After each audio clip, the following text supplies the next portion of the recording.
بسم اللہ الرحمن الرحیم۔ السلام علیکم دوستو، آج کی اس ویڈیو میں ہم اس پر ڈیٹیل سے بات کریں گے کہ حضور پاک صلی اللہ تعالیٰ علیہ وسلم نے دو بہنوں کو ایک بستر پر سونے سے کیوں منع فرمایا ہے، اور ساتھ ہی ساتھ سونے کے آداب بھی آپ کو بتائیں گے، اس لیے اس ویڈیو کو آخر تک ضرور دیکھیے گا۔ دوستو، رسول اللہ صلی اللہ تعالیٰ علیہ وسلم نے زندگی کے ہر موڑ پر ہمیں صحیح راستہ دکھایا ہے اور ایک کامیاب زندگی گزارنے کا طریقہ سکھایا ہے، یعنی زندگی کے ہر موڑ پر انہوں نے ہمیں صحیح اور سیدھا راستہ دکھایا ہے، یہاں تک کہ نیند کی حالت کو بھی نہیں بھولا، وہ نیند جس میں انسان تقریباً اپنی 1/3 زندگی گزار دیتا ہے۔ اسلام نے اس کے بہت سے آداب اور سنت بتائے ہیں، جو شخص اس پر عمل کرے گا اسے سکون اور اطمینان کی نیند نصیب ہوگی، پریشانی، بے چینی اور بے خوابی سے چھٹکارا ملے گا۔ سونے کے آداب میں سے ایک ادب یہ ہے کہ جلد سے جلد سوئیں اور بغیر ضرورت کے جاگنے سے پرہیز کریں۔ حضرت ابو برزہ اسلمی رضی اللہ تعالیٰ عنہ سے روایت ہے، حضور پاک صلی اللہ تعالیٰ علیہ وسلم عشاء سے پہلے سونے کو اور عشاء کے بعد بات چیت کرنے کو ناپسند کرتے تھے۔ سونے کا دوسرا ادب یہ ہے کہ انسان دائیں کروٹ پر سوئے، کیونکہ نبی کریم صلی اللہ تعالیٰ علیہ وسلم دائیں کروٹ پر سویا کرتے تھے، اور ان کا حکم بھی ارشاد فرمایا ہے۔ حضرت براء بن عازب رضی اللہ تعالیٰ عنہ فرماتے ہیں کہ نبی کریم صلی اللہ تعالیٰ علیہ وسلم دائیں کروٹ پر لیٹا کرتے تھے، اور حضرت براء بن عازب رضی اللہ تعالیٰ عنہ کو بھی آپ صلی اللہ تعالیٰ علیہ وسلم نے دائیں کروٹ پر ہی لیٹنے کا حکم دیا۔ دائیں کروٹ پر لیٹنا ہی افضل ہے،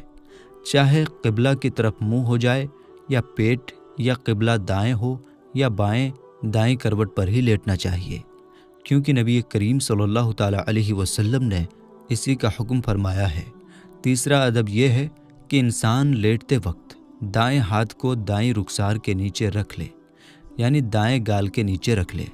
حضرت ابو ہریرہ رضی اللہ تعالیٰ عنہ نے بیان کیا کہ حضور پاک صلی اللہ تعالیٰ علیہ وسلم نے فرمایا ہے کہ جب بھی تم میں سے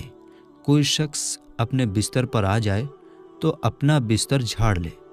اس لیے کہ وہ نہیں جانتا کہ کیا چیز اس کی غیر موجودگی میں اس میں داخل ہو گئی ہے۔ سونے سے پہلے ہاتھ اور منہ میں گوشت، چربی وغیرہ کی مہک ہو تو اس کو دھو لینا چاہیے۔ حضور پاک صلی اللہ تعالیٰ علیہ وسلم نے فرمایا، جس کے ہاتھ میں گوشت یا چربی کی مہک یا اس کا اثر موجود ہو اور اسے دھوئے بغیر سو گیا، پھر اسے کوئی مصیبت پہنچی تو اسے چاہیے کہ وہ اپنے آپ کو ہی کوسے۔ سونے سے پہلے کھانے پینے کے برتنوں کو ڈھانپ دینا چاہیے۔ سونے سے پہلے کھانے پینے کے برتنوں کو بسم اللہ کہہ کر ڈھانپیں۔ اگر کوئی چیز نہ ملے تو کم سے کم ایک لکڑی ہی صحیح بسم اللہ کہہ کر ان پر رکھ دینی چاہیے، اس لیے کہ شیطان بند دروازوں کو اور ڈھکے ہوئے برتنوں کو نہیں کھولتا۔ سونے سے پہلے آگ اور چراغ بجھا دیا کریں۔ حضرت جابر بن عبداللہ رضی اللہ تعالیٰ عنہ سے روایت ہے کہ رسول اللہ صلی اللہ تعالیٰ علیہ وسلم نے فرمایا، رات میں جب تم سو جاؤ تو چراغ بجھا کر ہی سونا اور دروازہ بند کر دو۔ حضرت عبداللہ ابن عمر رضی اللہ تعالیٰ عنہ فرماتے ہیں کہ حضور پاک صلی اللہ تعالیٰ علیہ وسلم نے ارشاد فرمایا، سوتے وقت اپنے گھروں میں آگ کو جلتے ہوئے نہ چھوڑو۔ اور ایک اور روایت میں ہے کہ چراغ بجھا دو، کیونکہ کبھی کبھار چوہا چراغ کی بتی کو بھڑکا کر گھر والوں کو جلا ڈالتا ہے۔ ایسی چھت پر سونا منع ہے جس کے چاروں طرف کوئی آڑ نہ ہو جو گرنے پڑنے سے روک سکے۔ رسول خدا صلی اللہ تعالیٰ علیہ وسلم نے فرمایا، جو شخص ایسی چھت پر سوئے جس کے چاروں طرف کوئی آڑ نہ ہو اور وہ اوپر سے گر کر مر جائے یا اسے کوئی نقصان پہنچے تو اس کا ذمہ دار وہ خود ہے۔ دوستو، یہ تھے کچھ سونے کے آداب جن کو بتانا میں نے ضروری سمجھا۔ اب ہم اپنے ٹاپک کی طرف آتے ہیں، یعنی کہ حضور پاک صلی اللہ تعالیٰ علیہ وسلم نے دو بھائیوں بہنوں کو ایک بستر پر سونے سے کیوں منع فرمایا ہے۔ دوستو، اسلام بہت ہی صاف ستھرا اور پاکیزہ دین ہے۔ اسلام جہاں ظاہری گندگی سے بچنے کی اپیل کرتا ہے، اس کے ساتھ ساتھ ایسے انتظام بھی انسانوں کو دیتا ہے جس سے ہر شخص کی روحانی تربیت بھی ہوتی ہے۔ اسلام نے ماں باپ کے لیے جہاں انہیں خود گناہ کے کاموں سے بچنے کا حکم دیا ہے، وہاں پر ان کے بچوں کے لیے بھی حکم دیا ہے۔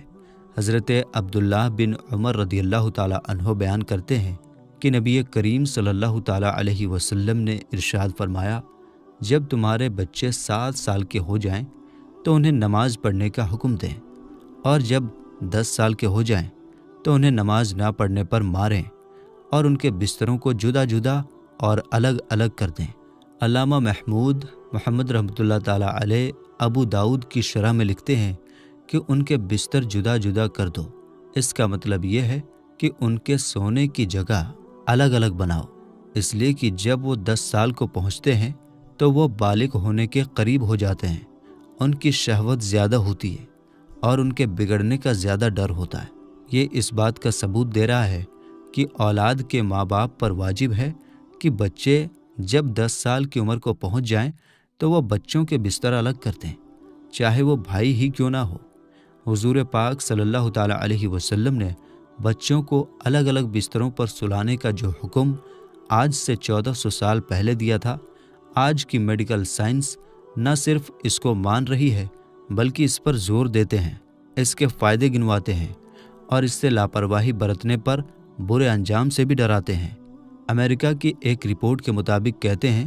کہ ضروری ہے کہ بچوں کو ایک بستر پر نہ سونے دیا جائے، اور بہتر تو یہ ہے کہ انہیں ایک کمرے میں بھی نہ سلایا جائے، کیونکہ جو بچے لگاتار ایک بستر پر سوتے ہیں ان کے اندر رگڑ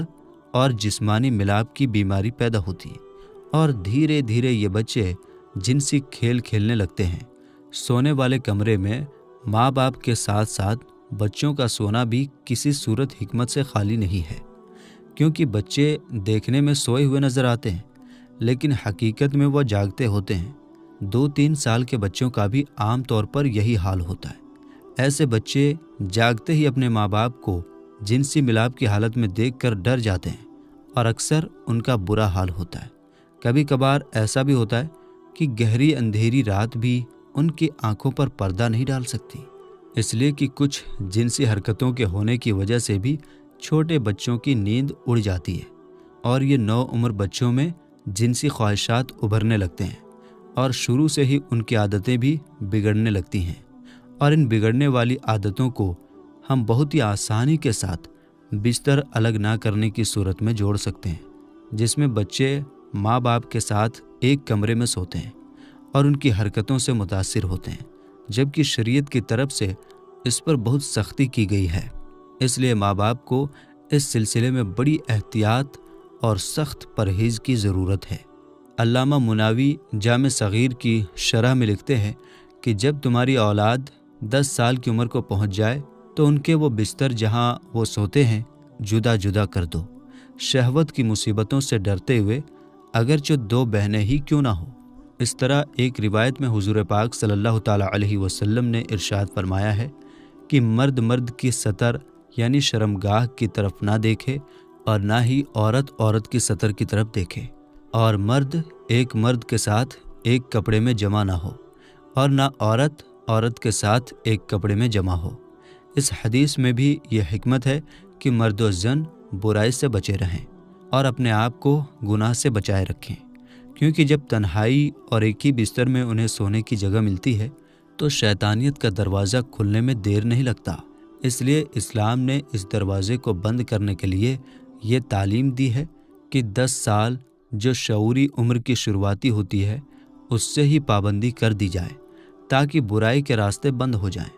اس لیے ہمیں اس بات کی طرف خاص طور پر دھیان دینے کی ضرورت ہے اور اپنے بچوں کو اسلامی تعلیمات سے جوڑنے کے لیے پوری محنت اور کوشش کرنی چاہیے۔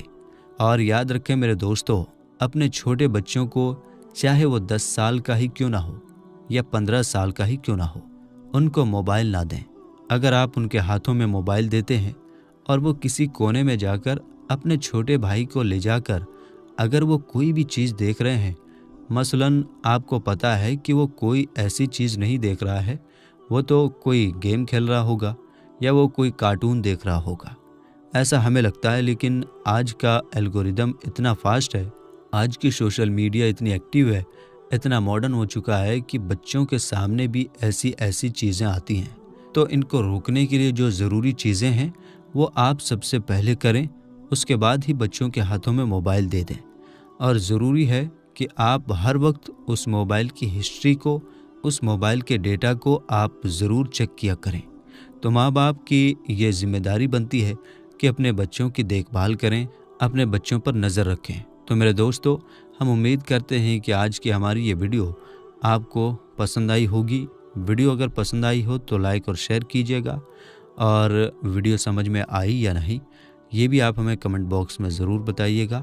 تاکہ آگے ہم آپ کو اور آسانی سے سمجھا سکیں۔ تو ملیں گے انشاءاللہ تعالی اگلی ویڈیو میں، تب تک کے لیے آپ اپنا اور اپنوں کا بہت زیادہ خیال رکھیے۔ السلام علیکم، اللہ حافظ۔